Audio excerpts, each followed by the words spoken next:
in them so I can like shake hands and stuff. Yeah.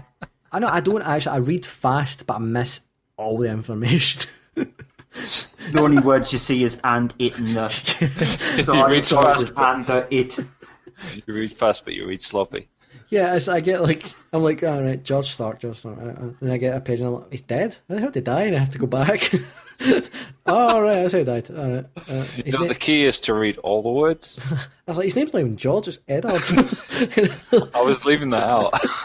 Like, what the hell? How the hell did I read that as George? Because there's a book. Did you see George on the front, and then that was it? George of the Jungle. There's a book that's one of my favourites by Stephen King. Have you actually read it though? A book. Yes, I have. I've read it multiple times just to make sure I got the information. Just to make sure you got all the words. Yeah, it wasn't done by sock puppets or anything. Was it? No. It was done. It was a TV movie, but I never watched it. The book is called Desperation. It's a really, really good book. It's not one of King's typical books where he goes, this is a lamppost, it's a tall lamppost, it's a thin lamppost, it's grey. Yeah, but is it a good book or is it a Stephen King book? It's a good book. It's a good book. Unfortunately, there's a lot of things that kind of fly in the face of Stephen King stuff. But that's probably a good thing. This is a gaming podcast. We can't delve into that. What I will say is that there's a main character in it called Collie Intragian. And for years, until I seen 10 minutes of the TV movie, I thought his name was Collie Entrain. So there you go. That's how I read things. I'm like, I'll just make up a name. If I don't know what it is, I'll just make it up. That's how we all read things. So, I don't know, Game of Thrones, it might work as a game. I imagine if anybody can do it, Telltale can do it, because there was an Xbox game released of Game of Thrones, and it was like an RPG, and apparently it was just a load of crap. Doesn't surprise me. Bethesda could do it. Mm-hmm. If anybody could do it, it would be Telltale and Bethesda. Oh, Jesus Christ. That's his throwing knife on the floor again. Yeah. Never good at aiming that. Right, well, we're talking about Tomb Raider earlier.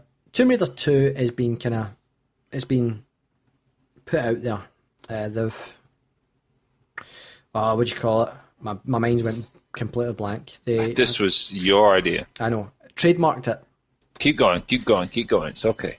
Lara Croft Reflections has been trademarked in Europe. There we go. That's it. Whoa, we got the whole set. It could be a second game. Well, it's pretty much a second game. We know that. No, it isn't. Yes, it is. No, it isn't. From what I've read, it's a comic book. All right, fair enough. It's a comic book because what they're going to announce at I was going to call them the VGAs. That's MTV's crappy stuff. It's Spike's Game Awards, the American Game the Mobos. Yeah, them. The VGX. They're going to announce Tomb Raider, the remake of the Xbox 360 and PS3 version for Xbox One and PlayStation 4. Well, there's a fucking pointless thing. Yep. Yeah, pretty much. Here's a game that was out in February. We're going to remake it for next year. Well, technically they don't need to remake it. They just take the beautiful PC port and they just move it onto those consoles. Is this something we're going to be seeing for the next fucking 6 months? By the way, Grand Theft Auto 5, now on Xbox One and PS4. Lara Croft, Tomb Raider, PS4, and fucking Xbox Jumping One. ahead to the next gen thing, yeah. That's piss. I don't want to see that. We've already got fucking Battlefield 4 and which is Call why of Duty. I'm not going to get one yet. Right, alright, well, we'll just jump straight in. Fuck it. We'll just jump straight into next gen. Right. Sorry, I jumped the gun a little bit. Stu's getting a PlayStation 4. None of us here are getting an Xbox One. We've explained why, because, well, frankly, I don't have that kind of money sitting about, and I don't really want to be like, Xbox, play this game. I know you don't need to turn it on, but who cares? PlayStation 4, I wouldn't mind the PlayStation 4, but at the same time, the launch titles don't exactly, get me excited. And I don't know, what are you picking up with it, Stu? Battlefield 4. Cool. Call of Duty Ghosts and Lego Marvel Superheroes. Probably. Because that game looks pretty awesome, to be honest. It does, it looks like a really good game. And you get Resogun and Contrast for free. Right, I've heard Resogun is fucking awesome. What's that? It's like a kind of... Do you remember Defender from years ago? Like the arcade game Defender? No. No. I'm surprised. I thought you'd remember Defender for anybody here. Well, it's... What are you saying? Because you fucking Explain spent time in the yourself. arcades, you bearded idiot. Basically, it's it's those classic, you fly and you shoot things, kind of like Space Invaders type thing. But obviously, Sounds good to me. it's addictive. It looks quite awesome. Contrast looks really good as well. I've seen a couple of videos of that this week. I think it's a puzzle game. Can't quite explain exactly what that's supposed to be. So Battlefield 4, right? Fair enough. That'll look good. It'll probably play really good as well. Call of Duty. As good as PC. Yeah, I imagine so. It's 60 frames per second. It's, As good. Not It's as got to good. be better if it's going to be worth buying. It won't be as good. If you've got a really powerful graphics card and a really good CPU, then you're going to blow it out of the water every time. It would take, if it takes £1,000 computer to play. Well, I mean, it wouldn't, but if it does take £1,000 computer to play something like Battlefield 4 on Ultra and always have a constant frame rate, then think of how much a PlayStation 4 would cost you if it was going to be able to do the same thing. It's not economical. Really, is that not the point of a games console? Well, yeah. I mean, it's for the people who don't want to mess about with a computer. It's supposed to be for playing games, though. Yeah. I mean, obviously... It's supposed to be a game-heavy platform, and that's what a games console's for. Well, that's what I expect a games console for. And they've all fucking shot themselves in the foot by trying to do so much. Right, when they added Netflix, we were all happy. When they added iPlayer, we were all happy. When they added YouTube, we were happy. We didn't really care. When they added... when they added all these things, it kind of made sense because I think most people, most gamers as such, who have their own house, have their console in the living room.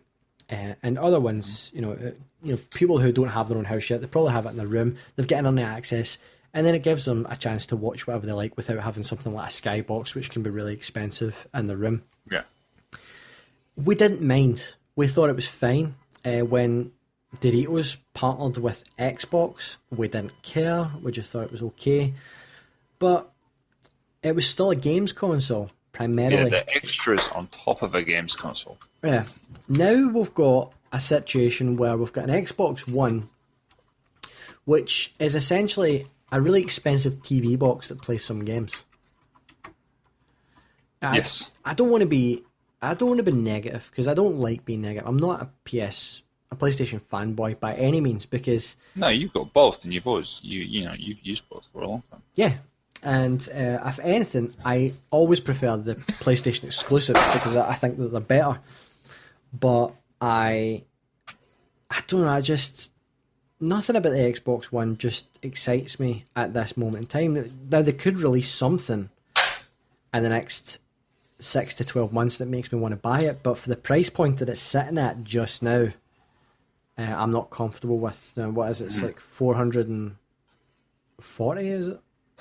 Am I right there? Sounds about right. I think it's supposed to be 429. 429, thanks. And the PlayStation's what, 350? Yep. Yeah. Or 349.99. And what they say is, but you get Connect, but who really cares? Yeah, I mean, I know it's going to be inducted into every single game. It will be. And you can throw voice commands. I think it's quite cool how in Assassin's Creed you can whistle. So you can go, and it actually whistles in the game, and the guards I go, suppose it frees up a button. yeah. The guards go, what the hell was that? Because guards Some are idiot fucking whistling. stupid in games. Yeah, I heard somebody whistling. I would just shoot in that fucking direction. That's what I would do. What the hell was that? But It's alright if you got miniguns, but got Old Faithful. Or Old Pain. Is it Painless. Old Painless? Yeah.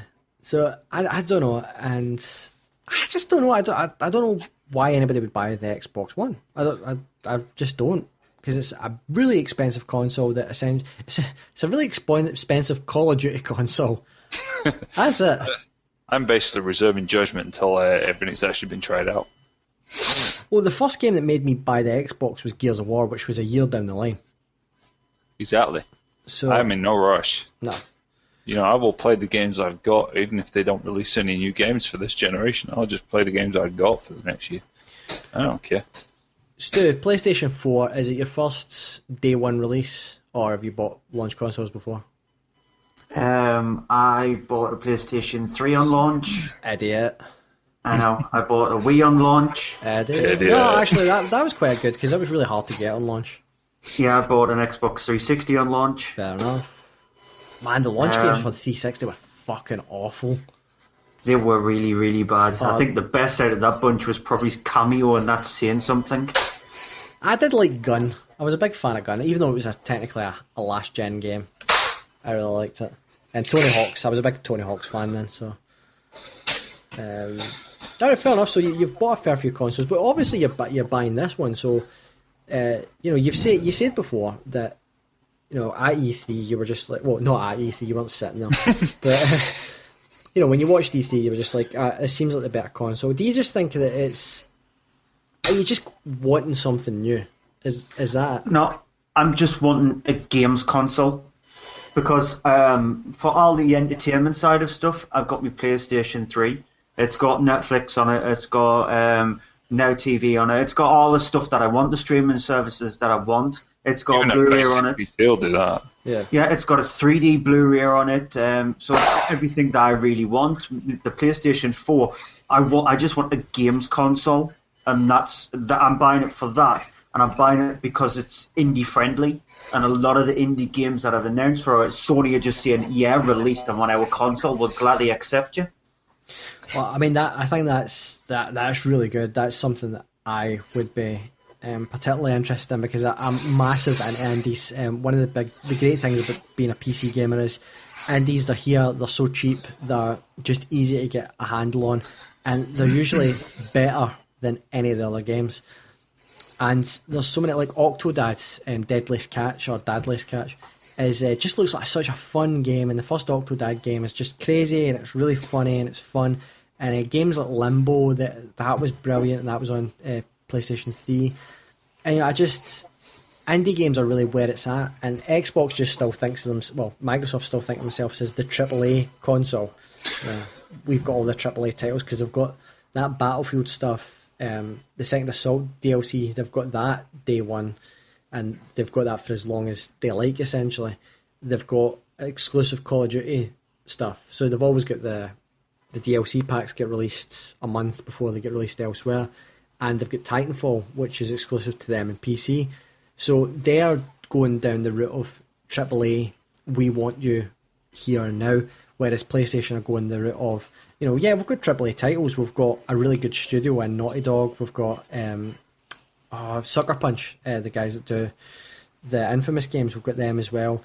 Plus, we've got all these indies, which is just brilliant, and I think people should really wake up to indie gaming because it is the way forward, because they can do things that AAA studios could never even dream of because they would get murdered if they went to a boardroom and went, by the way, can we just make the whole game where you're a child and you're walking around with your teddy bear? Yeah, you're playing as the house pet. Yeah, they just go like, fuck, no, give us guns. No. Does the kid have a gun? Does the cat have a gun? You have to guarantee a certain amount of income on release date. Well, absolutely. I mean, look how much bloody Tomb Raider made, and then they said, no, it didn't make enough. But you compare Call of Duty Ghosts to any Hollywood movie that gets released. Oh yeah, it just smokes out of the water. Absolutely. I mean, by a factor of 10, you're way ahead. You're talking billions instead of millions. It's just ridiculous on release date.